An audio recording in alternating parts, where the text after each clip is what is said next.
예, 사람이 부들부들 떨 때가 있죠. 너무 분노에 차서 부들부들 떨 때도 있지만, 이렇게 찬양을 부르면서 부들부들 떠는 모습이 한두 번이 아니었어요. 그래서 너무너무 좋은 것 같습니다. 아름다운 부들부들임이 있어요, 확실히. 예. 어, 그, 인생을 살면서 이 간절함이 표현될 때가 있습니다. 이렇게 찬양할 때도 있고요.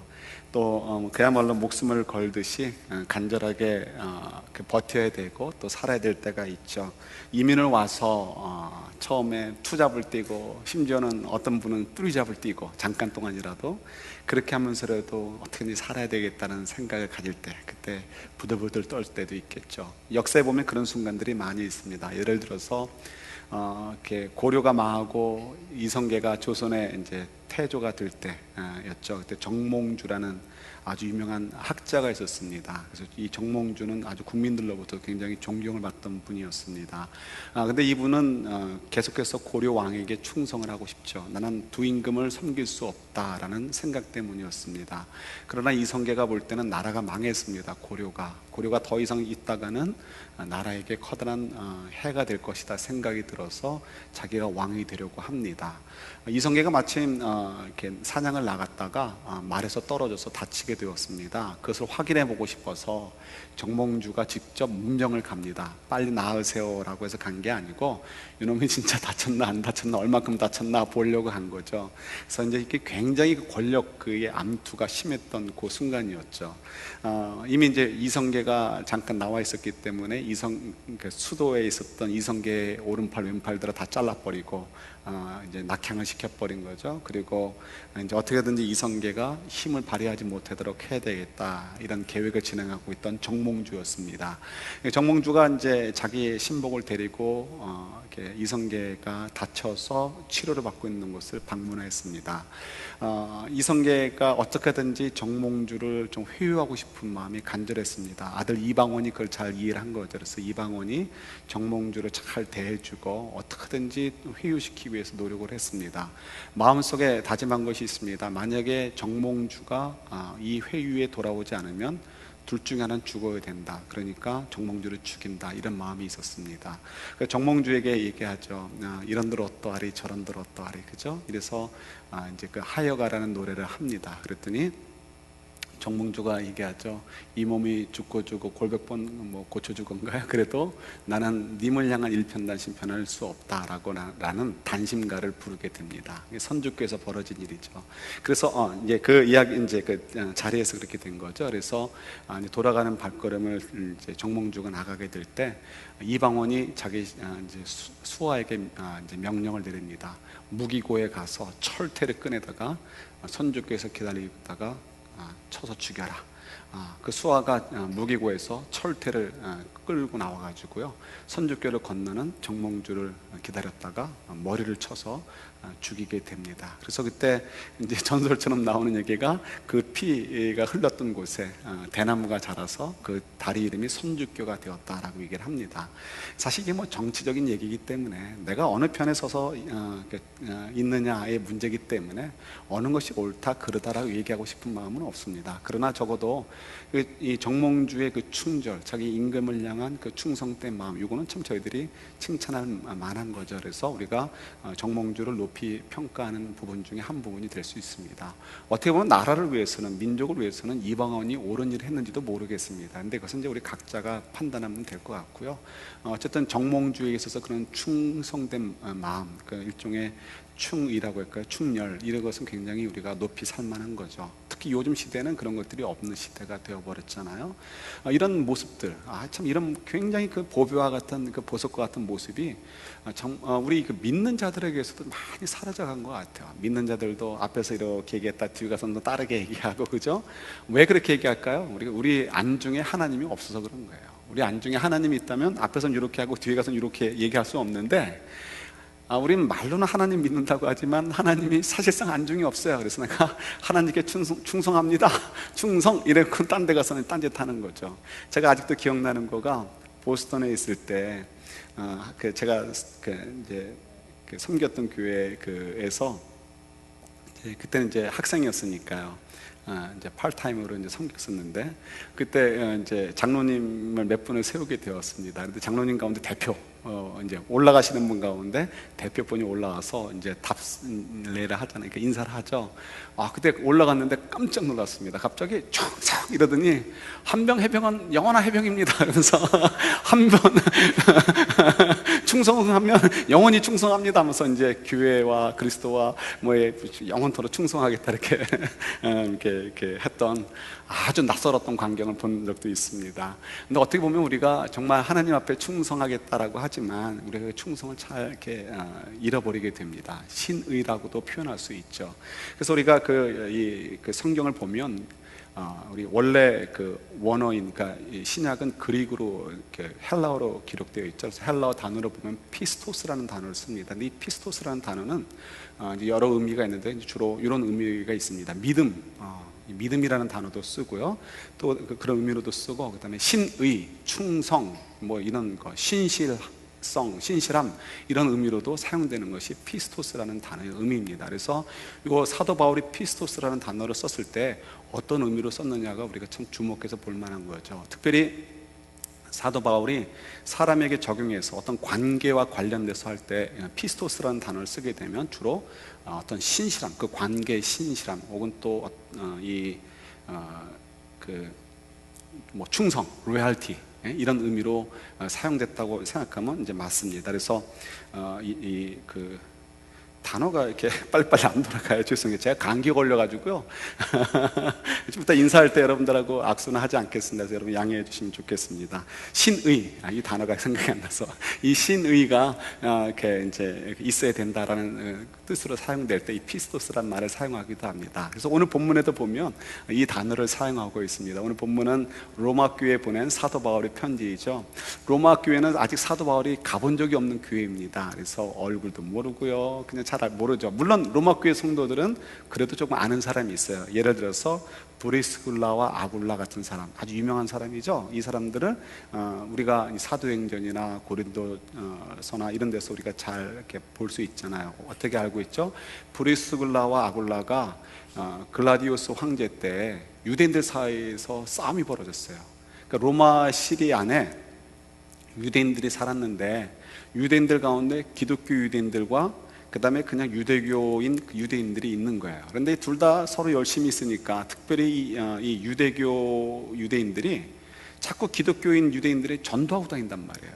그래서 자꾸 유대교를 막 흔들어요. 그러니까 너무 화가 나가지고요, 막 싸움을 거는데, 시비를 거는데, 이게 한번 큰 싸움이 벌어졌습니다. 그래가지고 이 글라디우스 황제가 화가 난 거죠. 화가 나가지고 모든 유대인들은 로마 시리에서 다 내쫓아라 해가지고 다 추방령을 떨어뜨리게 됩니다. 그래서 브리스길라와 아굴라가 그때 이 유대인으로서 이 로마시에 살았는데, 추방령이 떨어지니까 어떻게 할 수 없이 이제 고린도나 이런 곳을 다니면서 생활하게 되죠. 그래서 고린도에서 사도 바울과 만나서 함께 천막을 기으면서 복음을 전했던 그런 사람이기도 합니다.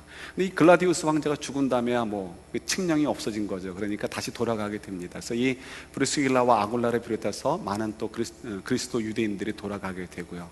그래서 이 로마시에는 이런 사람들이 이제 살았고, 이런 사람들이 교회의 주축이 되었습니다. 그래서 이제 쉽게 얘기한다면 로마 큰 시리 안에는 두 부류의 교회가 있었습니다. 두 부류라는 것은 뭐냐면, 유대인들이 중심이 되는 교회들. 그러니까 옛날에는 지금처럼 큰 건물이 없잖아요. 그러니까 한 번에 많이 모이지 못하죠. 그러니까 주로 가정에서 모였습니다. 그래서 가정교회라고 표현을 하기도 합니다. 그래서 우리 편지들을 보면, 바울의 서신서들이나 뭐 이렇게 보면 누구의 집에서 모이는 성도들에게 라고 얘기를 하죠. 이런 바로 그런 가정교회를 얘기합니다. 그래서 그곳에서 모여서 예배를 드리는데, 유대인들은 아무래도 유대인들끼리 모이기 좋았을 거고요, 또 이방인들은 이방인들끼리 모여 있었겠죠. 그래서 서로 그렇게 이제 이렇게 그룹들이 벌어지면서 형성되면서 교회를 이루고 있었습니다.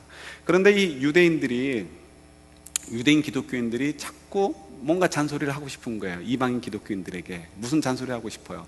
나는 많이 한다 이거예요. 뭘 많이 알아요? 나는 유대교의 전통에 대해서 많이 알고, 유대교의 전통은 어디를 근거로 하고 있어요? 구약 성경을 근거로 하고 있잖아요. 그러니까 너희들이 신앙생활 이제 막 시작해서 뭘 잘 모르는데 신앙생활은 그렇게 하는 게 아니야, 이렇게 하는 거야 라고 하면서 자꾸 잔소리를 하고 훈수를 두네요.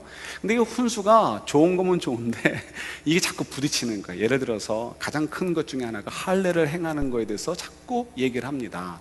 할례를 행하는 거를 자꾸 얘기하는데 이 이방인 그리스도인들의 입장에서는 그게 굉장히 거북한 거예요. 왜냐하면 당시에 로마 제국에서 운동대회를 할 때 짧은 바지 입고 했어요? 긴 바지 입고 했어요? 벌거벗고 했단 말이에요. 이게 벌거벗고 했는데 보니까 이 할례를 행한 사람들이 고대 근동 지역 사람들을 중심으로 있고, 이제 팔레스타인 지역이나 그 어라운드 주변 사람들이 한 사람들이 있단 말이에요. 그러니까 로마 제국 사람들이나 헬라, 그리스 사람들의 입장에서는 정말 야만인이구나 생각하는 거야. 정말 저 야만인, 저 변두리에서 사는 사람들 정말 별거 없구나, 별 수 없구나, 이렇게 이제 생각하고 그런 있는 상황인 거죠. 그래서 실제로 얼마 후에는 유대인들도 할례를 행하지 않는 일들이 붐이 일어날 정도로 그 할례를 창피하게 여겼습니다. 그런데 지금 이 이제 초창기에 유대인들이 자꾸 이방인 그리스도인들에게 할례를 행하라고 하니까 얼마나 이게 참 커다란 도전이 됩니까? 거기다가 이 이방인 기독교인들이 무식하거나, 죄송한 표현이지만 무식하거나 뭐 사회적 지위가 별 볼 일 없는 사람이고 똑똑하지 못하면 그래도 그래야 되나 하고 쉽게 넘어갈 텐데요, 이 사람들이 만만치 않은 거죠. 이 사람들을 보면 우리가 정확히 누구 있을지 모르지만 그래도 우리가 알려진 전설에 의하면은 로마 시대에 누가 살아요? 아주 고관 대작들이 산단 말이에요. 그런 사람들이 복음을 받아들여서 교회의 성도의 일부가 되었는데, 유대인들이 정말 수브라라고 하나요? 그 아주 가난한 동네 그 이제 사는 사람들, 이런 사람들이 자기들한테 뭐라고 얘기하니까 그게 얼마나 웃기겠어요.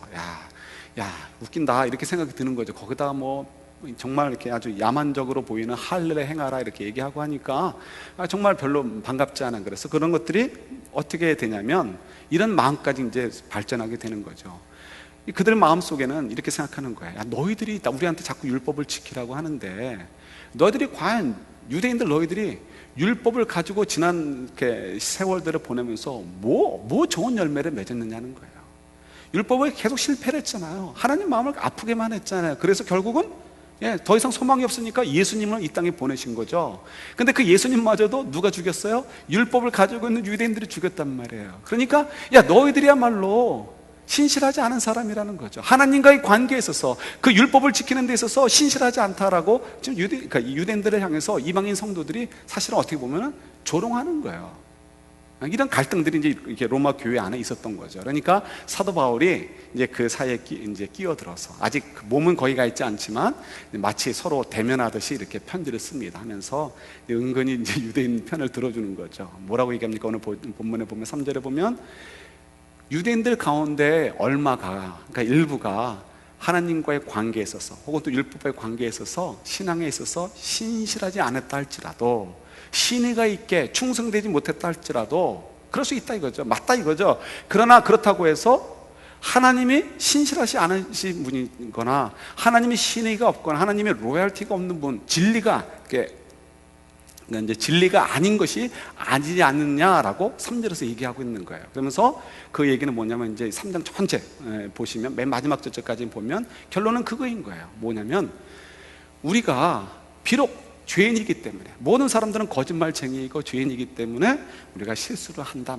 맞다는 거예요. 그 맞지만 우리의 하나님은 그렇지 않다는 거죠. 그래서 정말 신실하신 하나님께서 우리를 사랑해서 주신 그 말씀은, 그러니까 어떻다? 진리라는 거예요. 신실한 말씀이라는 거죠.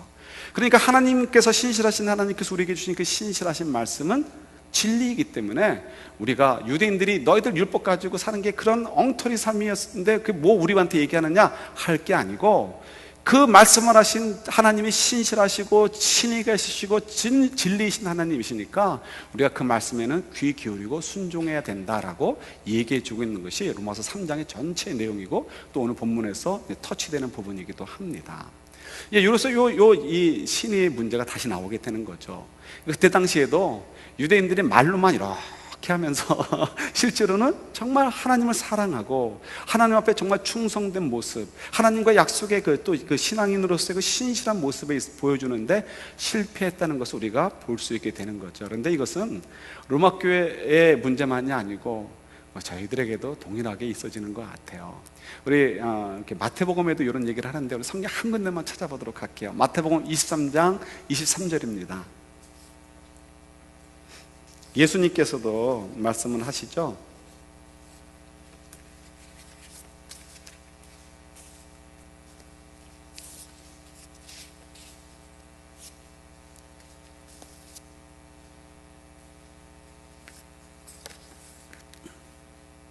(23장 23절입니다)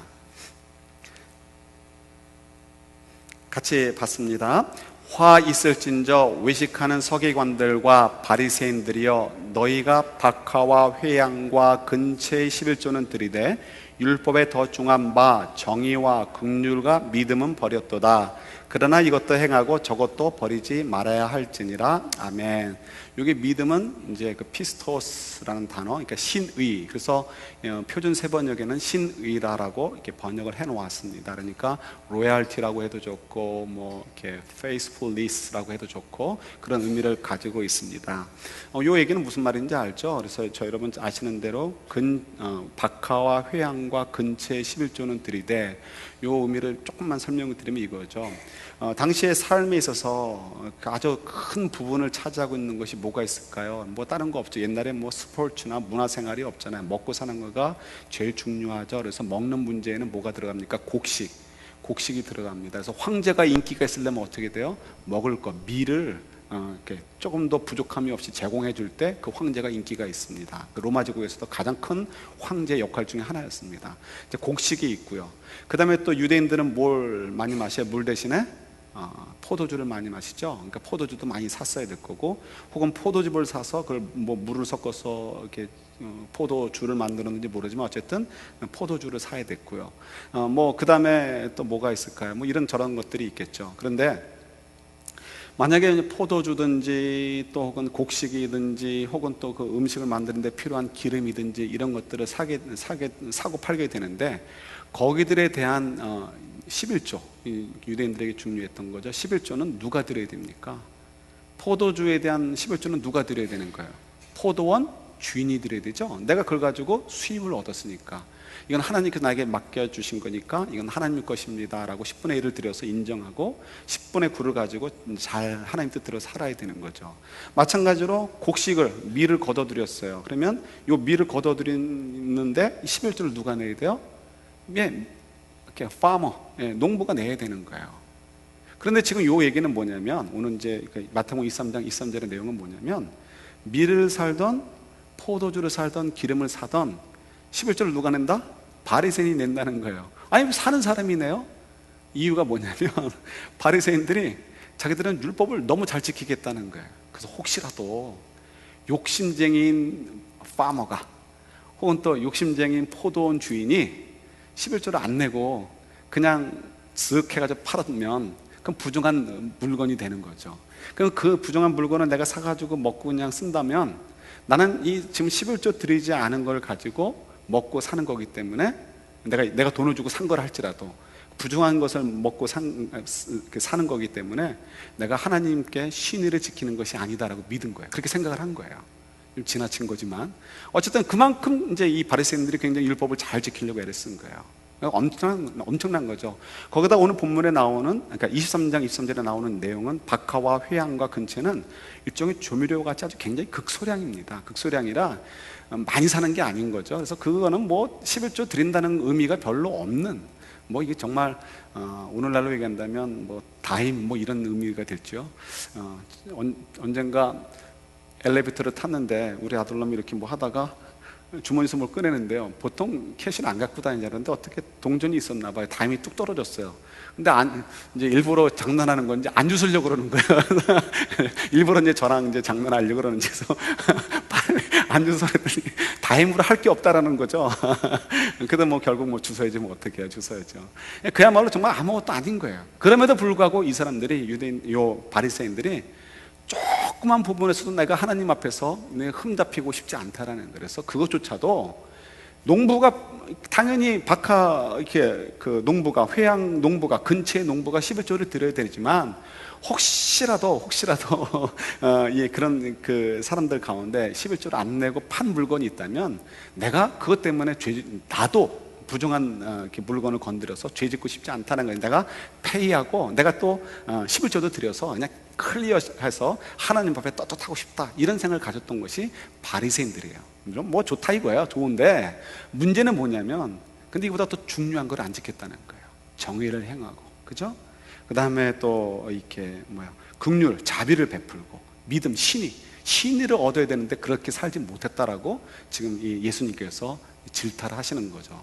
그러니까 이게 더 중요하다, 저게 중요하다, 이걸 떠나서 사실 모두를 다 해야 되는데 오히려 덜 중요한 거에 목숨 걸고 정말 중요한 거에는 실패했다라는 것을 주님께서 책망하시는 거죠. 그래서 뭐라고 얘기하십니까? 회칠한 무덤들이다라고 얘기도 하시죠. 이런 이야기가 뭐 현대나 오늘이나 과거나 다 비슷하게 벌어지는 것 같아요. 또 오래전의 이야기지만 이제 수십 년 전의 이야기죠. 인도에서 있었던 그 일이기도 합니다. 인도의 그 선교사로 이렇게 있었던 스탠리 존스라는 선교사님이 계신데, 이분이 이제 그 영국 분이죠. 영국이 인도를 다스릴 때였습니다. 그래서 선교를 합니다. 선교를 하는데 정말 어렵습니다. 지금도 인도를 선교하는 것이 어렵다고 하죠. 마침 선교가 됐는데 한국 사람들에서 선교가 되는데 한국 사람들이 접촉하는 사람들은 주로 하층민 계층이래. 그래가지고 인도에서 전도가 고불입밖에 안 된다는 거예요. 그러니까 기독교는 하층민들이 믿는 종교지 상류층 사람들이 믿는 종교는 아니다, 이런 식이 된다는 거죠. 참 곤란한 것 같아요. 어쨌든 간에 그 인도 사람들이 뭐 다양한 그 종교들을 가지고 있기 때문에 기독교가 전도되는 게 어려운 거예요. 그래서 이 선교사님께서 고민을 하다가 당시 아주 인기 있었던 리더십 가운데 간디가 있었죠. 그래서 간디를 우연히 만나게 되었습니다. 어느 컨퍼런스에 가서 호텔에 숙소를 잡고서 있는데 어느 이제 학교의 교장 선생님이 자기에게 찾아와가지고 너 혹시 간디 한번 만나보겠느냐라고 이제 이렇게 물었습니다. 그랬더니 이 선교사님 입장에서는 그렇잖아, 또 어떻게 하면 인도의 이 선교를 잘할 수 있을까 고민하고 있었는데, 그죠? 잘된 일이죠. 그래서 이 인도의 지도자 중에 한 명인 간디 선생님한테 가서 내가 좀 조언을 얻지 하고 예스를 했습니다. 그래서 마침 자기 위층에 있었던 그 호텔 룸에 가가지고 이제 간디를 만나게 되었습니다. 문을 두드리고 들어가 보니까 간디가 침대에 앉아가지고 그냥 앉아가지고 많은 서류들을 침대 위에다 올려놓고서 거기서 막 일을 하고 있더라는 거예요. 그런데 그러다가 자기가 오는 것을 보고서 환하게 웃으면서 맞이해줬다고 합니다. 뭐 바쁜 사람이니까 뭐 이것저것 다 뭐 디테일하게 얘기할 수는 없고, 그래서 그냥 간단하게 직접적으로 물었다고 합니다. 간디 선생, 내가 여기서 인도에서 수년 동안 복음을 전도하는데 전도가 잘 안 되더라. 어떻게 하면 내가 예수를 잘 전할 수 있겠느냐? 어떻게 하면 기독교가 이 인도 사람들하고 가까워질 수 있겠느냐? 이렇게 물었다고 합니다. 그랬더니 간디가 뭐 생각하고 그럴 것도 없이 딱 바로 얘기를 했다는 거예요. 그래서 네 가지를 얘기했다고 하는데 그 뭐 다 얘기할 수는 없고요. 그냥 간단하게 얘기한다면 이런 얘기예요. 아주 중요한 것만 얘기한다면, 제발 좀 너희들이 말로만 이렇게 하지 말고 정말 예수님처럼 살아라라고, 좀 사랑을 베푸면서 예수님처럼 살아라라고 얘기를 했다는 거예요. 너희들 가만히 보면 예배는 잘 드리고 너희들이 지킬 만한 신조들은 잘 지키면서, 그러나 너희들이 하는 걸 보면 정말 예수님을 따르는 사람인지 모르겠다라는 거야. 그러니까 그 사람들을 보면 언뜻 생각나는 거는 이제 이 인도 사람들의 입장에서 이 그리스도인들을 보면 주일이면 모여서 예배 드리고 그들이 뭐 종교적인 이 신념 때문에 어떤 행위들을 할 거다라는 것은 안다는 거야. 그렇지만 너희들을 보면서 야, 정말 저 사람은 믿을 만한 사람이다. 저 사람이 믿는 그 예수를 믿는 그 믿음은 정말 우리도 좀 배울 만한 그런 것이다라는 느낌이 안 든다는 거죠. 정말 절대 인도 사람들이 볼 때 신의가 가지 않는다라는 얘기를 했다는 거예요. 말로만 그러지 말고 실제로 우리들을 좀 감동을 시켜봐라. 너희들이 그냥 예배만 드리고 너희끼리만 뭐 하고 하지 말고 우리에게 정말 그리스도의 그 말씀대로 사랑하는 걸 좀 보여주고 진리 가운데 행하는 걸 보여달라고 얘기를 했다는 것입니다. 뭐 그게 충분히 우리가 이해가 되죠. 영국 사람들이 인도에서 얼마나 나쁜 짓을 많이 했습니까? 이간질을 해가지고 파키스탄이랑 인도가 갈라지게 되어지고 지금도 원수처럼 지내고요. 뭐 그만이 아니겠죠. 그 안에서 얼마나 많은 착취가 있었고 또 얼마나 많은 힘든 일들이 있었겠습니까? 그러면서도 그들은 우리는 하나님의 사람들이다, 너희들도 하나님 믿어야 된다라고 얘기하니까 간디를 비롯해서 인도 사람들이 정말 정이 안 붙는 거죠. 전도의 문이 열리지가 않는 거죠. 이런 것들이 참 우리에게도 요즘 너무나 강력한 파도처럼 밀려드는 것 같아요. 최근에 저희 그 샌프란시스코 에어리어에서 다른 지역으로 이사 가는 분들이 또 이제 얘기를 많이 듣게 되었습니다. 많이 들었는데, 전에는 그냥 뭐 샌나몬이나 어디로 이사 간다 했는데 요즘은 텍사스 이사하는 분이 그렇게 많네요. 그래서 저희 가정에서도 오랫동안 관심을 가지고 어떻게 하면 전도할 수 있을까, 이렇게 수년 동안 좋은 관계를 가지려고 애를 쓰고 있던 가정이, 한 가정이 이사를 간대요. 어디로 가냐면 텍사스로 간다는 거예요. 그래서 텍사스로 가는데 뭐 이제 뭐 이렇게 저렇게 뭐 얘기를 하고 뭐 도움 받을 거 뭐 제 아내랑 뭐 얘기도 하고 그러더라고요. 그래서 그런가 보다 했어요. 그런가 보다 했는데, 그게 아니고 최근에 이제 뭐 이삿짐 센터하고 뭐 얘기할 일이 있어서 뭐 얘기하다 보니까요, 이 지역에서 한인들이 많이 이사를 가는데 텍사스로 그렇게 지금 많이 간다는 거예요. 그리고 마침 저희들하고 얘기하는 과정에서도 전화를 하나 받는데, 또 누구 어느 분이 텍사스로 이사를 간다고 이렇게 소개를 받았다고 하면서 전화를 받는 그런 이제 광경도 보게 되었습니다. 그러니까 요즘은 또 텍사스로 가는 게 맞나 보죠. 그런 얘기를 이제 어느 한 가정과 앉아서 식사하면서 얘기를 하다가 이제 옛날에는 한 20년 전쯤에는 조지아 아틀란타로 많이 갔다, 그런 얘기를 나눴습니다. 여러분들 잘 아실 거예요. 아틀란타로 왜 많이 갔죠? LA나 이런 데서 이제 경제적으로 굉장히 큰 타격을 받은 분들이 한때 아틀란타로 많이 가게 되었습니다. 오레곤으로 또 많이 올라갔고요. 근데 아틀란타로 간 분들이 외롭고 힘들고 그냥 속상하고 그러니까 어디를 찾아가요? 교회로 많이 간 거예요. 근데 그 교회로 갔는데 또 악한 사람들도 있죠. 이거 다 내 밥이다라고 생각하는 사기꾼들도, 이거 어떻게 하면 이거 또 잡아먹을 수 있겠어요. 그 이제 시드머니 그냥 간신히 가져간 사람들을 어떻게 하면 사기쳐가지고 또 하겠어요? 교회로 가는 거예요. 그래서 교회 가가지고 열심히 봉사하는 것처럼 보이고 신앙 좋은 것처럼 하고는, 그런 그 속에서 많은 사람들을 이게 힘들게 해가지고요. 그래서 한동안 교회 가지 마라, 교회가 위험하다. 실제로 그런 일들이 너무 많았어요. 근데 그것이 그냥 뭐 지금은 안 그렇겠지만 한때 그랬다는 거죠. 이게 뭐 한 특정 지역만 그런 것이 아니고, 우리가 정말 어떤 말을 듣느냐는 거예요. 만약에 어떤 젊은 가정에 부부 문제가 있으려면 우리가 얼굴도 모르고 그 사람을 잘 알지 못하지만 그래도 교회를 나가는 우리가 그냥 어렴풋이 아는 그분에게 가면 우리에게 조언이 되지 않을까라고 찾아오겠냐는 거예요. 어떤 사람이 비즈니스를 하거나 직장생활에서 너무 스트레스를 받아가지고 힘든데, 그때 그래도 이 동종 계통에서 일하는 분 언젠가 한번 만났었는데, 그분은 교회를 다닌다고 하더라. 나보다 나이도 많고 또 그분은 뭐 이렇게 나보다 경력이 많으시니까 그분에게 찾아가서 의논하면 내 속마음을 다 드러나도 다 믿고 다 해줄 수 있겠지. 그분은 교회를 다닌다고 하니까. 이렇게 하면서 찾아와야 되고 의논해야 되는 것이 당연한데, 우리가 그런 것과 너무 거리가 멀어져 있는 시대에 저희들이 살고 있는 거죠. 왜요? 우리가 그야말로 로마 교회 성도들 안에서 이방인 성도들이, 유대인 성도들이 뭐 이렇게 얘기할 때 너나 잘해라, 너나 잘해, 이렇게 얘기하는 것처럼요, 우리가 그런 얘기를 듣고 있는 시대에 사는 거예요. 왜 그렇죠? 이유가 다른 거 없어요. 아까도 초반에 얘기했듯이 우리가 이런 신의를 잃어버리는 것은요, 하나님을 신뢰하지 못하기 때문에 그래요. 하나님의 약속에 신실하지 못한 이유가 어디 있어요? 하나님 말씀대로 살면 내가 손해볼 거다라는 생각 때문에 그런 거예요. 유혹에서 이렇게 얘기하고 저기서 왜 저렇게 얘기해요? 하나님은 그냥 뭐 켄터키 프라이드 치킨의 할아버지처럼 이래도 허허허 저래도 허허허 이렇게 될 거다라고 그렇게 생각을 우리가 하는 거죠. 우리도 모르게 죄가 발동이 돼서. 그래서 저희들도 모르게 자꾸 그렇게 사니까 하나님 말씀을 우리가 정말 소홀히 여겨요. 신실하게 지키지 않아요. 신의가 없어요.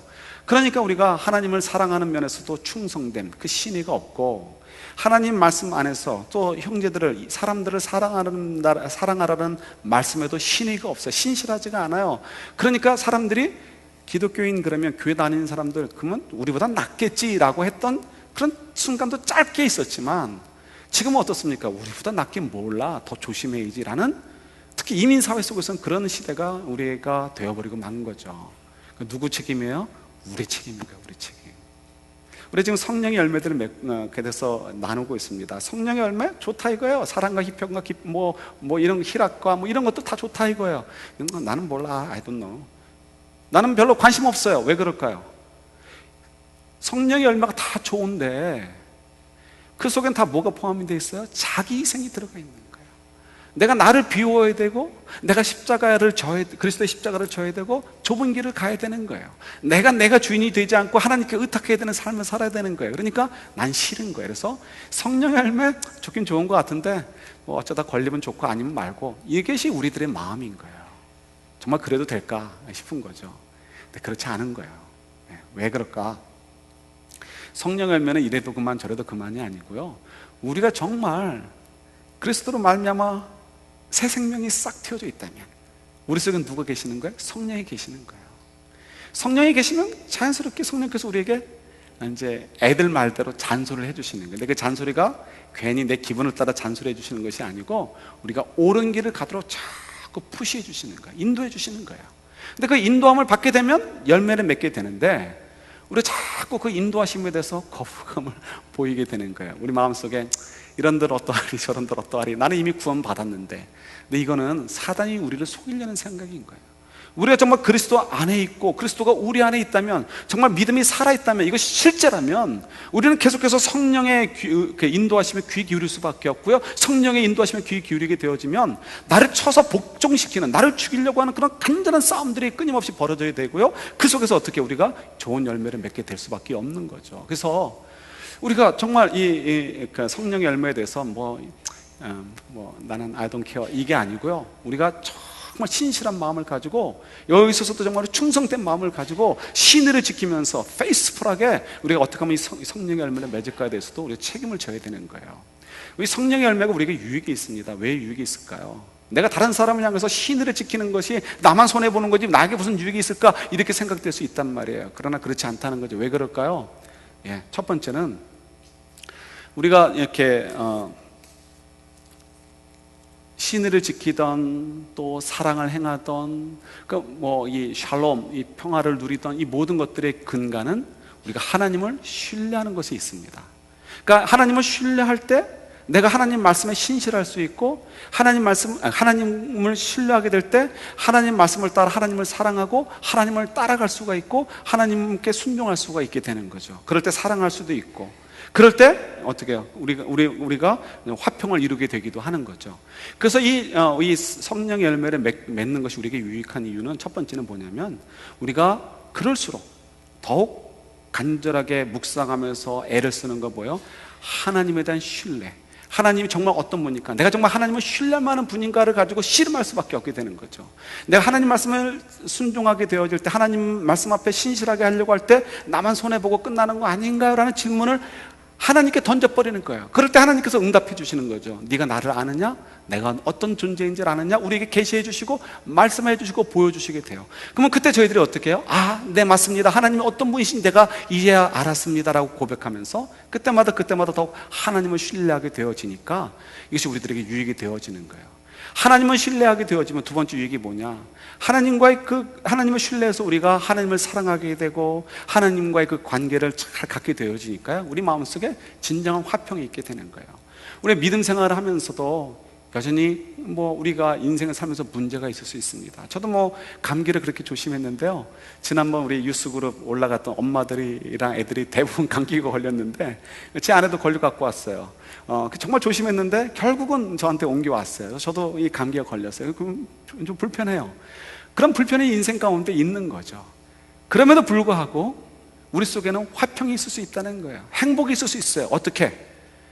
하나님의 사랑이 얼마나 큰지, 하나님이 얼마나 놀라운 분인지를 우리가 잘 알고 있으니까, 하나님과의 그 깊은 관계 속에서 알고 있으니까 우리가 진정한 행복을 누릴 수 있게 되는 거죠. 그래서 우리가 성령의 열매를 맺기 위해서 우리가 나를 치고 복종시키려고 애쓰는 이유가 어디 있느냐? 우리에게 바로 그런 유익들이 직접적으로 있기 때문에 그렇습니다.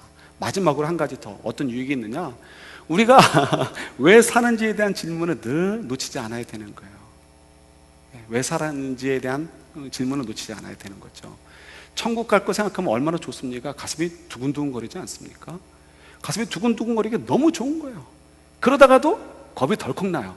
왜 겁이 덜컥 날까요? 천국 갔을 때 주님께서 너 뭐 하다 왔냐? 내가 너에 대해서 이렇게 기대를 가지고 너를 보냈는데 너 뭐 하다 왔느냐? 달란트의 비유처럼, 문화의 비유처럼, 또 선한 청직의 비유처럼 우리에게 물으실 거라는 것 때문에 겁이 덜컥 나기도 해요. 그래서 그럴 때는 식은땀이 정말 등에서 주르르 흐르는 것처럼 두려움이 느끼게 되기도 하죠. 어떻게 하면 될까요? 우리가 주님과의 관계를 깊이 가지면서 이 신뢰하면서 성령의 열매를 더 풍성히 맺기 위해서 우리가 노력하게 되어질 때 그 성령의 열매들을 통해서 우리가 그냥 존재하는 것 자체만으로도, 우리가 평범하게 사는 것처럼 보이는 그 삶 속에서도 많은 하나님의 그 선한 일들을 위해서 사용되어질 것이기 때문에 우리에게 유익이 된다는 거예요. 그러면 우리가 많은 선한 열매들을 맺고 하나님 앞에 가게 되어지면 하나님께서 뭐라고 얘기하시겠습니까? 잘하였도다 충성된 종아라고 칭찬하시게 되는 거죠. 이 성령의 열매라는 것을 가볍게 볼 게 아니고요, 우리가 정말 진심으로 진지하게 돌아봐야 될 부분이기도 합니다. 이 한 주간 여러분들 좀 도전을 좀 가져보셨으면 좋겠어요. 나는 다른 사람들이 나를 보면서 하나님을 향해서, 말씀을 향해서 신실한 사람이다, 신의가 있는 사람이다라고 생각하는가? 하나님을 향해서, 하나님께서 나를 향해서 충성된 사람이라고 생각하는가 아닌가 한번 돌아봤으면 좋겠어요. 하나님은 우리를 잘 아시잖아요, 그죠? 그리고 그걸 위해서 이 한 주간 한번 도전해 봤으면 좋겠어요. 다른 사람에게 신의가 있는 사람으로 보여주기 위해서 내가 무엇을 해야 되는지 돌아볼 수 있으면 좋겠어요. 다른 사람들이 볼 때 저 사람은 정말 하나님을 향해서 충성된 사람이다라는 것을 보여주기 위해서 우리가 무엇을 해야 되는지 한번 도전 받았으면 좋겠어요.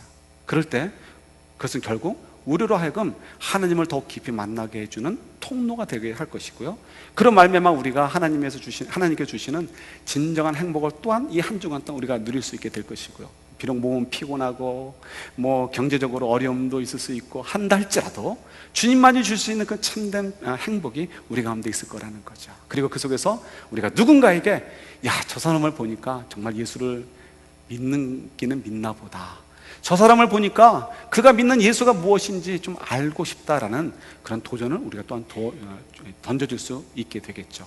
사랑하는 성도 여러분, 이 한 주간 또 이 특별히 롱 위켄드를 맞이하면서 우리가 좀 그런 시간을 가지면 어떨까요? 정말 우리가 복된 한 주간이 되지 않겠습니까? 우리 이 신의 부분을 좀 더 우리가 주님 안에서 깊이 있게 생각하고 또 우리에게 좋은 열매로 맺어가는 저와 여러분들 될 수 있기를 우리 주님의 이름으로 축원합니다. 아멘.